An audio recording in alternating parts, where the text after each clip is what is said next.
হরে কৃষ্ণ। সুধী ভক্তমন্ডলী, আপনারা দেখছেন অযোধ্যার সরযূ নদী।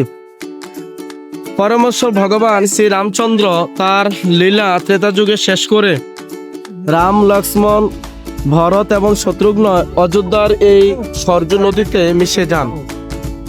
তখন থেকে সরযূ নদী দিব্য একটি নদীতে বা স্থানে রূপান্তরিত হয়। সারা পৃথিবী থেকে লাখো কোটি রাম ভক্ত এখানে আসেন এবং এখানে এসে রামচন্দ্র ভগবানকে স্মরণ করেন এবং এই নদীতে স্নান করেন। বলা হয় এই নদীতে স্নান করলে ভক্তি হয় ভগবানের প্রতি এবং সকল প্রকার পাপ থেকে হৃদয় নির্মল হয়।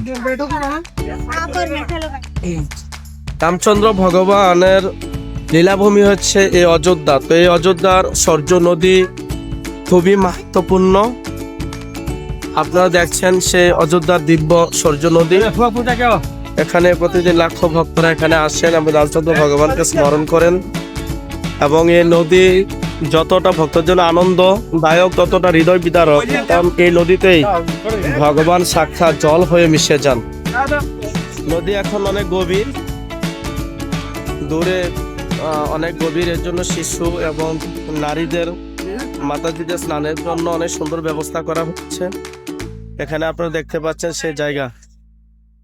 হরে কৃষ্ণ। জয় রামচন্দ্র ভগবান কি জয়।